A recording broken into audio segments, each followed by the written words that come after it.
China unveiled a groundbreaking plasma propulsion engine, a 100-kilowatt magnetoplasmadynamic thruster developed by scientists at the Xi'an Aerospace Propulsion Institute.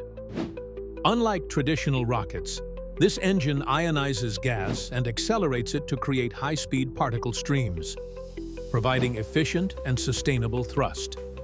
Continuous acceleration could drastically reduce the duration and cost of manned space missions.